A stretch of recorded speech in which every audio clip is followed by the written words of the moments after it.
ಮನೆಗೆ ಯಾರು ಮನುಷ್ಯರಿಲ್ಲ ಅಂದ್ರೆ ಮನೆ ಹಂಗೆ ಬಿಕೋ ಅಂತೈತೆ. ನೋಡು ಇವತ್ತು ನಮ್ ಗೊಂಬೆನೂ ಇಲ್ಲ. ನಮ್ ಗೊಂಬೆಲ್ಲ ಕೈದಿವ್ರ ಹಂಗೆ ಮನೆ ತುಂಬಾ ಹಂಗೇನೆ ಅಲ್ಲಿ ಇಲ್ಲಿ ಓಡಾಡ್ಕೊಂಡು ಹಂಗೇನೆ ಅಂತ ಚೆನ್ನಾಗಿರೋದು. ಇವತ್ತು ನಮ್ ಗೊಂಬೆನೂ ಇಲ್ಲ, ನಮ್ ಪುನಿ ಸೌಮ್ಯನೂ ಇಲ್ಲ, ನಮ್ ರೂಪನು ಯಾರೋ ಫ್ರೆಂಡ್ ಬಂದಾಳ ಅಂತಾನ ಹೋಗೇಳೆ ಹೊಲ್ದಕ್ಕೆ ಹೋಗಿ ಬರ್ತೀನಿ ಅಂತ. ಈ ಕಡೆ ನಮ್ಮ ಅಪ್ಪನೂ ಇಲ್ಲ. ಮನೆ ಬೇಜಾರಾಗ್ತೈತೆ ಹಂಗೇನೆ. ಮನೆ ಹಂಗೆ ತುಂಬ್ದಂಗಿತ್ತು. ನಮ್ಮ ಅಮ್ಮನ ಇದ್ದಿದ್ರೆ ಒಳಕು ಹೊರಕು ಓಡಾಡ್ಕೊಂಡು ಹಂಗೇನೆ ಹೆಂಗಿರೋದಂದ್ರೆ ಹಂಗಿರೋದು. ಇವಾಗ ನೋಡಿ ಹಂಗೇನೆ ಒಂದು ಸೌಂಡ್ ಇಲ್ಲ, ಏನೂ ಇಲ್ಲ. ಆತಗಳು ಕಡ್ಡಿ ಇತ್ತಾಗ ಎತ್ತಕ್ಕಿರೋ ಸಮೇತ ಕೇಳಿಸುತ್ತೆ, ಹಂಗೈತಿ ಮನೆ. ಯಾಕಮ್ಮ ರೂಪ, ನಿನ್ ಗೆಳತಿ ಬಂದಿದ್ಲಲ್ಲ, ಇಲ್ವೇ? ಮನೆ ತಗ ಬರ್ಲಿಲ್ಲ? ನಾನು ಬತ್ತಳೇನೋ ಅಂತ ಅಡುಗೆ ಮಾಡಿದ್ನಮ್ಮ. ಎಲ್ಲೋದ್ಲು ನಿನ್ ಗೆಳತಿ? ಇಲ್ಲ ಅತ್ತೆ, ಅವಳು ಏನೋ ಕೆಲಸ ಇತ್ತಂತ ಅಲ್ಲಿಂದ ಹಾಗೆ ಹೊರಟೋದ್ಲು. ಊಟ ಮಾಡ್ಕೊಂಡು ಹೋಗುವೆ ಅಂತ ಬಾರೆ ಅಂದ್ರೂ ಬರಲಿಲ್ಲ. ಹೌದಾ? ಯಾಕೆ ಮುಖ ಒಂಥರ ಆಯ್ತಲ್ಲ? ಯಾಕೆ ಸಪ್ಪೆ ಮಾಡ್ಕೊಂಡಿದ್ಯಾ? ಏನಾದರೂ ಆಯ್ತಾ? ನಿನ್ ಗೆಳತಿ ಏನಾದರೂ ಅಂದ್ಲಾ? ಹಾಗೇನಿಲ್ಲ ಅತ್ತೆ, ಬಿಸಿಲಲ್ಲಿ ಹೋಗಿ ಬಂದಲ್ಲ, ಯಾಕೋ ಒಂಥರ ತಲೆ ಭಾರ ಆಗಿದೆ. ಒಂದು ಸ್ವಲ್ಪ ಹೋಗಿ ರೆಸ್ಟ್ ಮಾಡ್ತೀನಿ ಅತ್ತೆ. ಇವ್ರಿನ್ನೂ ಬಂದಿಲ್ಲಲ್ಲ, ಸೌಮ್ಯ ಅಕ್ಕ ಇವರು ಪಾಪು ಯಾರೂ ಬಂದಿಲ್ಲಲ್ಲ ಅತ್ತೆ. ನಂಗೆ ಯಾಕೋ ತುಂಬ ತಲೆ ನೋವ್ತಾ ಇದೆ, ಭಾರ ಆಗಿದೆ. ಅದಕ್ಕೆ ಹೋಗಿ ರೆಸ್ಟ್ ಮಾಡ್ತೀನಿ ಅತ್ತೆ ಒಂದು ಸ್ವಲ್ಪ ಹೊತ್ತು. ಸರಿ ಅಮ್ಮ ಹೋಗು, ಹೆಂಗೋ ನೀನಾದರೂ ಬಂದಲ್ಲ ಅಷ್ಟೇ ಸಾಕು. ಮನೆ ಬಿಕೋ ಅಂತಿತ್ತು. ನೀನು ಆತ ಒಂದೆರಡು ಕುತ್ಕೊಂಡು ಮಾತಾಡ್ತೀಯ ಅಂದರೆ ಹೋಗ್ತೀನಿ ಅಂತೀಯ. ಸರಿ ಹೋಗಿ ಮಲಿಕೆ ಹೋಗು, ತಲೆ ನೋಯ್ತೈತೆ ಅಂತೀಯ ಪಾಪ. ಸರಿ ಅತ್ತೆ, ಒಂದು ಸ್ವಲ್ಪ ಹೊತ್ತು ಮಲ್ಕೊಂಡು ಆಮೇಲೆ ಪಾಪು ಬಂದಾಗ ಎದ್ದಾಳ್ತೀನಿ. ಎಲ್ಲೋದ್ಯ ಗೊಂಬೆ? ಬಾರೆ, ಎಷ್ಟೊತ್ತಾಯ್ತು? ಈ ಅಜ್ಜಿಗೆ ಬೇಜಾರಾಗುತ್ತೆ. ಈ ನಿಮ್ಮ ತಾತನೂ ಏನೋ ಕೆಲಸ ಆಯ್ತು ಅಂತ ಹೊರಗೆ ಹೋಗೈತೆ. ಬೇಗ ಬಾರಮ್ಮ, ನಿಮ್ಮಮ್ಮ ಬಂದಳು ಮಲಕಮ್ಮಕ್ಕೆ ಹೋಗ್ತಾವಳೆ. ಅಲ್ಲೇ ನಮ್ಮ ಗೊಂಬೆ ಪುಟ್ಟ ಬಂದ್ಬಿಟ್ಲು. ಇಷ್ಟೋ ತನಕ ನಾನು ನಿನ್ನೇ ಕಾತ್ಕೊಂಡಿದ್ದಮ್ಮ. ನಮ್ಮ ಮನೆಗೆ ಬರಲಿಲ್ಲ, ಮನೆ ಬಿಂಜ್ ಅಂತೈತೆ ಅಂತಾನ. ಬಂದೇನಮ್ಮ. ಬಾರ ಗೊಂಬೆ, ನೀನು ಇಲ್ಲದೆ ಹಂಗೇನೆ ಬೋರ್ ಹೊಡಿತೈತಮ್ಮ, ಹಂಗೆ ಬೇಜಾರಾಗ್ತೈತೆ. ಆ ಟಿ ವಿ ಯಾವತ್ತಕ್ಕೆ ನೋಡ್ತೀಯ? ಬಾರಮ್ಮ. ಏನ್ ಗೊತ್ತಾ ಅಜ್ಜಿ, ಇವತ್ತು ನಾವು ಎಲ್ಲೋಗಿದ್ವಿ ಗೊತ್ತಾ? ಹೋಗಿತ್ತು ನಮ್ಮ ಬಂಗಾರಿ? ಎಲ್ಲಿಗೆ ಹೋಗಿದ್ರಿ ಅಪ್ಪ ಅಮ್ಮನ ಜೊತೆ? ನಾನು ಪಾಕಲೆಲ್ಲ ಆಟ ಆಡಿ ಬಾಲ್ ತಂದು ಬಾಲಲ್ಲೆಲ್ಲ ಆಟ ಆಡಿ ಬಂದೆ ಗೊತ್ತಾ? ಓ ಹೌದಾ, ಪಾರ್ಕಿಗೆ ಹೋಗಿದ್ರಾ? ಸರಿ ಅಮ್ಮ, ಮತ್ತೆ ಇನ್ನೇನೇನು ಮಾಡಿದ್ರಿ? ಇದೇನಿದು ಇವಳು ಮಾತಾಡ್ತಾ ಆಮೇಲೆ ಚಿಚ್ಚಿ ತಿಂದು ಬಂದೆ ಅಂದರೆ ಅತ್ತೆ ಶಾಂಡಾಗಿ ಯಾಕೆ ತಿಂದು ಬಂದೆ ಅಂತ ಅನ್ಕೊಂತಾರೆ. ಏನು ಮಾಡೋದೀಗ?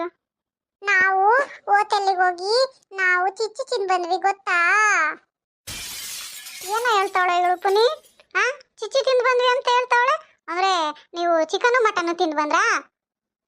ಇಲ್ಲ ಸುಮ್ಮನೆ ಇರಮ್ಮ. ಪಾಪ ಏನೋ ಹೇಳ್ತಾಳು ಅಂದ್ರೆ ನೀನು ಅದನ್ನೇ ಕೇಳ್ತಿದೀಯ. ಯಾ ಚಿಕನು ಮಟನ್ನು ತಿಂಬನೆ. ಇವಾಗ ಶ್ರಾವಣ ಅಂತ ಗೊತ್ತಿಲ್ವೇ? ನಾವೇನು ತಿಂದಿಲ್ಲ, ನೀನು ಸುಮ್ಮನೆ ಇರು. ನೀವು ಸುಳ್ಳು ಹೇಳ್ತೀರೇನೋ. ಹೊರಗೆ ಹೋಗಿ ಬಂದಿದ್ರ ಶ್ರಾವಣದಾಗ ತಿನ್ಬಾರ್ದಂತ ನಾನು ಹೇಳಿಲ್ಲೇನು? ಯಾಕೆ ತಿಂದು ಬಂದ್ರಿ? ಪಾಪಯ್ಯ, ಯಾರು ಚಿಕ್ಕ ಮಕ್ಕಳು ಸುಳ್ಳು ಹೇಳಲ್ಲ. ನೀವೇ ಎಲ್ಲ ಸುಳ್ಳು ಹೇಳ್ತಿದ್ರೇನೋ, ಯಾರಿಗೆ ಗೊತ್ತು? ಇಲ್ಲ ಅತ್ತೆ, ಸುಮ್ಮನೆ ಹಂಗೆ ಹೇಳ್ತಾಳೆ ಚಿಚ್ಚಿ ತಿಂದ್ವಿ ಅಂತ. ಬೇರೆ ಆತ ಅವರಪ್ಪ ಪಾರ್ಕಾಗ ಕೊಡ್ಸಿತ್ತ, ಅದನ್ನ ಹೇಳಕ್ ಬರೋಲ್ಲ, ಅದಕ್ಕೆ ಚಿಚ್ಚಿ ಅಂತ ಅಷ್ಟೇ. ನಿಜ ಹೇಳೆ ಗೊಂಬೆ, ನಿಜವಾಗೂ ಚಿಚ್ಚಿ ತಿಂದ್ರೆ ಪಾಪ ಪಾರ್ಕಾಗ ಯಾತನ ಕೊಡ್ಸಿದ್ನ ಅಪ್ಪ? ಇಲ್ಲ ಅಜ್ಜಿ, ನಾನು ನಿಜವಾಗೂ ಚಿಚ್ಚಿನೇ ತಿಂದೆ ಗೊತ್ತಾ? ನಾನು ಪೀಸ್ ತಿಂದೆ ಗೊತ್ತಾ? ಇಲ್ಲಿದ್ಬಿಟ್ರೆ ಅತ್ತೆ ಅಷ್ಟೇ, ನಾನು ಹಿಡ್ಕೊಂಡ್ಬಿಡ್ತಾರೆ. ಸುಮ್ಮನೆ ಒಳಗೆ ಹೋಗೋದು ಬೆಟರ್. ನಿಧಾನಕ್ಕೆ ಜಾರ್ಕೊಳ್ಳೋಣ, ನಡಿಯೋ ಒಳಗೆ. ಮತ್ತು ಅಮ್ಮಂಗೆ ಗೊತ್ತಾದರೆ ನನ್ನನ್ನು ಬೈತಾರೆ. ನಿಮ್ಮನ್ನು ಬೈಸ್ಕೊಳ್ಳೋದಲ್ಲದೆ ನನ್ನನ್ನು ಬೈತಾರೆ. ನೀನು ಬೇಕಾದ್ರೂ ಬೈಸ್ಕ, ನಾನು ಒಳಗೆ ಹೋಗ್ನಮ್ಮ. ನಿಜ ಹೇಳಮ್ಮ, ಎತ್ತಗೋದ್ರ ಅವಾಗ ನಿಮ್ಮಪ್ಪ ನಿಮ್ಮಮ್ಮ ಎಲ್ಲ ಇವನ? ಹಂಗಾರ ಅಮ್ಮನೇ ಹೇಳೋದು ನಿಜಾನೇ? ಓಹೋ, ಇವರಿಬ್ರು ಚಿಕನ್ ತಿಂದು ಬಂದಾರೆ, ಅದಕ್ಕೆ ಹೊರಗೆ ಹೋಗಿದ್ರೇನ? ಕಳ್ರಿ, ಮೊದ್ಲು ನೀರು ಹಾಕೊಂಡು ಒಳಗೆ ಹೋಗ್ರಿ. ಶ್ರಾವಣದಾಗ ನಾವು ಯಾರು ತಿನ್ನಂಗೆ ಇಲ್ಲ ಅಂತ ತಿಂದು ಬಂದು ಅವಾಗೆ ಒಳಗೆ ಹೋಗ್ತೀರಾ? ಇತ್ಲಾಗಾಸಿನ ಸ್ನಾನ ಮಾಡ್ಕೊಂಡು ಒಳಗೆ ಹೋಗ್ರಿ, ಇಲ್ಲಾಂದ್ರೆ ನಾನು ಮಾತ್ರ ಸುಮ್ಮನೆ ಇರಲ್ಲ ನೋಡ್ರಿ. ಅಯ್ಯೋ, ಪಪ್ಪನ ಅಮ್ಮ ಚಿಚ್ಚಿ ತಿಂದಿದ್ದು ಹೇಳ್ಬೇಡ ಅಂತ ಹೇಳಿದಲ್ಲ, ನಮ್ಮ ಮತ್ತೆ ಹೋಯ್ತು. ಅಯ್ಯೋ ಅಜ್ಜಿ, ಅತ್ತ ಹೇಳ್ಬಿಟ್ನಲ್ಲ, ಈಗ ಏನೇನು ಮಾಡೋದು? ಅಜ್ಜಿ, ನಾನು ಯಾ ಚಿಚ್ಚಿನ ತಿನ್ನಿಲ್ಲ ಅಜ್ಜಿ, ಸುಮ್ಮನೆ ಹೇಳಿದ್ದಷ್ಟೇ. ಪಾಕಲ್ಲಿ ನಾನೇನೋ ಬೇಳೆ ತಿಂದಿದ್ದು, ಅದು ನಂಗೆ ಗೊತ್ತಿಲ್ಲ. ಬೇಳೆ ಏನೋ ತಿಂದಿದ್ದು ನಾನು, ಚಿಚ್ಚಿ ತಿಂದಿಲ್ಲ ಅಜ್ಜಿ. ನಾನು ಮಾತ್ರ ನಿಮ್ಮನ್ನು ನಂಬಲ್ಲ. ನೋಡಿ ಮೊದ್ಲು ನೀರೊಯ್ದು ಬೇರೆ ಬಟ್ಟೆ ಹಾಕ್ಯಮೆಂತೆ. ನಡಿ ಮೊದ್ಲು ಇಲ್ಲೇ ಹೊರ ಕುಂಡ್ರಸ್ ನೀರು ಒಯ್ತೀನಿ. ನೀರು ಕಾದವ್ ಘನವಾಗಿ ಬಿಸಿಲು ಕಾಯ್ತೈತೆ. ಬಂದ್ಬಿಟ್ಟು ಅವಾಗೆ ಒಳಗೆ ಹೋಗೋಣ ಅಂತ ಕಾತ್ಕೊಂಡವ್ರೆ. ನನಗೆ ಗೊತ್ತು ನೋಡಿರಿ. ನೀವು ಚಿಕನೇ ತಿಂದು ಬಂದಿರೋದು. ಶ್ರಾವಣದಾಗ ಬೇಡ, ನಮ್ಮ ದೇವ್ರಿಗೆ ಆಗಲ್ಲ ಅಂದ್ರೂ ಕೇಳಲ್ಲ. ಬಾಯಿ ಕಟ್ಟಕ್ಕಾಗಲ್ಲ, ಮರೆಯಲ್ಲೇ ತಿಂದು ಬರ್ತಾರೆ ಹೊರಗೆ ಹೋಗಿ.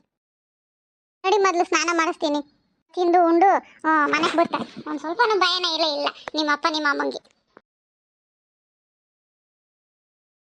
ಅಮ್ಮಯ್ಯ, ಅಮ್ಮನಿಂದ ತಪ್ಪಿಸ್ಕೊಂಡು ಬಂದ್ಬಿಟ್ಟೆ. ಇಲ್ಲಾಂದರೆ ನಿನಗೂ ಗೊತ್ತಾಗಲ್ವೇನೋ ಇವ್ರು ಹೀಗೆ ಚಿಕನ್ ಕೊಡ್ಸಿದ್ಯಾ ಅಂತ ಬೈಯೋರು. ಏನು ಮಾಡ್ತಾವಳೆ ರೂಪ ನೋಡೋಣ. ಇದೇನಿದು? ಹಾಂ, ರೂಪ ಮಲ್ಕೊಂಡವಳಲ್ಲ, ಯಾಕೆ ಇಷ್ಟೊತ್ನಾಗ ಮಲ್ಕೊಂಡವಳೆ? ರೂಪ, ರೂಪ, ಯಾಕೆ ಇಷ್ಟೊತ್ತಲ್ಲಿ ಮಲಗಿದ್ಯಾ? ಎದ್ದೇಳಮ್ಮ, ನಾವು ಬಂದು ಇಷ್ಟೊತ್ತಾದರೂ ಯಾಕೆ ಎದ್ದೇಳ್ತಿಲ್ಲಲ್ಲ? ಯಾವತ್ತೂ ಇಷ್ಟೋ ತನಕ ಮಲ್ಕೋತಿರ್ಲಿಲ್ಲಲ್ಲ, ಯಾಕೆ? ಎದ್ದೇಳಮ್ಮ. ಬಂದ್ರಾ? ಯಾವಾಗ ಬಂದ್ರಿ? ತುಂಬಾ ನಿದ್ದೆ ಬಂದ್ಬಿಟ್ಟಿತ್ತು ಕಣ್ರಿ.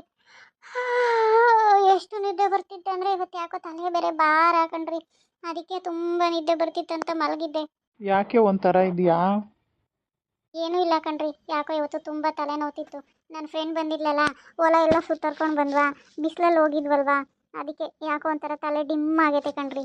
ಅಲ್ಲಿ ಸೌಮ್ಯನೂ ಬೇಜಾರಾಗಿದ್ದಾಳೆ, ಇಲ್ಲಿ ನೀನು ಬೇಜಾರಾಗಿದ್ಯಾ. ಏನೇ ಆಯಿತು ಅಂಥದ್ದು? ಏನಾದರೂ ನಿಮ್ಮಿಬ್ಬರ ಮಧ್ಯೆ ಜಗಳ ಆಯಿತಾ? ಇಲ್ಲಾಂದರೆ ಯಾರಾದರೂ ಏನಾದರೂ ಹೇಳ್ಕೊಟ್ರಾ? ನೀನು ಆ ಥರ ಎಲ್ಲ ಮಾತುಗಳೆಲ್ಲ ಕೇಳಲ್ಲಲ್ಲ, ಹೇಳಿಕೆ ಮಾತುಗಳೆಲ್ಲ.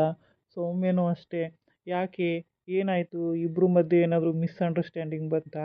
ಅವಳು ಅಲ್ಲಿ ಬೇಜಾರಾಗಿದ್ದಾಳೆ ಯಾಕೋನೋ, ನೀನು ಇಲ್ಲಿ ಬೇಜಾರಾಗಿದೆಯಾ? ಏನು ಅಕ್ಕ ಬೇಜಾರಾಗಿದ್ದಾರಾ? ನಾನೇನು ಬೇಜಾರಾಗಿಲ್ಲಪ್ಪ, ನಂಗೆ ತಲೆನೋವು ಬಿಟ್ರೆ ಅಷ್ಟೇನೆ, ಬೇರೆ ಏನು ಬೇಜಾರಾಗಿಲ್ಲ. ಅಕ್ಕ ಏನಕ್ಕೆ ಬೇಜಾರಾಗಿದ್ರು? ಅವಳು ಅದೇನೆ, ನನ್ನನ್ನು ಬಿಟ್ಟು ಹೋಗ್ತೀರಾ, ನನ್ನನ್ನು ಒಬ್ಬಂಟಿ ಮಾಡ್ತೀರಾ, ನನಗೆ ಪಾಪು ಜೊತೆ ಬೀರೋಕ್ಕೆ ಬಿಡಲ್ವಾ, ಪಾಪು ನನ್ನನ್ನು ಅಮ್ಮ ಅಂತ ಕರೆಯಲ್ವಾ, ಯಾರಾದರೂ ಹೇಳ್ಕೊಟ್ರೆ ಪಾಪುನ ಏನು ನಾನು ಅಮ್ಮ ಅಲ್ಲ ಅಂತ ಅನ್ನುತ್ತಾ, ಈ ಥರ ಎಲ್ಲ ತಿಕ್ಲು ತಿಕ್ಲು ಕ್ವಶನ್ ಕೇಳ್ತಿದ್ಲು ಅವಳನ್ನು ಸುಧಾರಿಸ್ಕೊಂಡು ಬರೋಷ್ಟೊತ್ತಿಗೆ ಇಲ್ಲಿ ನೀನು ಮುಖ ಇಷ್ಟು ಮಾಡ್ಕೊಂಡು ಕೂತಿದ್ಯಾ. ಒಬ್ರಾಗ್ತಿದ್ದಂಗೆ ಒಬ್ರು ಈ ಥರ ಮುಂಚ್ಕೊಂಡ್ರೆ ನಾನು ಹೆಂಗೆ ಇರಬೇಕು ಹೇಳು? ನಿಮ್ಮ ಫ್ರೆಂಡ್ ಬಂದಾಗಿಂದನೇ ಈ ಥರ ಇರೋದು. ಯಾಕೆ, ಏನಾದರೂ ಹೇಳಿದ್ರಾ ನಿಮ್ಮ ಫ್ರೆಂಡು? ನಿನ್ನ ಆಸೆಗಳು ಕನಸುಗಳು ಎಲ್ಲ ಬೇರೆ ಅಲ್ವಾ? ಇಲ್ಲಿ ಬಂದು ಎಲ್ಲನೂ ಅದನ್ನೆಲ್ಲನೂ ಬಿಟ್ಟು ಈಗ ಊರಲ್ಲಿ ನಾರ್ಮಲಾಗಿ ಲೈಫು ಲೀಡ್ ಮಾಡ್ತಿದ್ಯಲ್ಲ, ಅದಕ್ಕೋಸ್ಕರ ಏನಾದರೂ ಅಂದ್ರಾ? ಅದಕ್ಕೆ ಬೇಜಾರಾಯ್ತಾ? ಸ್ವಲ್ಪ ಬೇಜಾರೇನೋ ಆಯಿತು, ಆದರೆ ಅವಳು ಅಂದಿದ್ದಕ್ಕಲ್ಲ.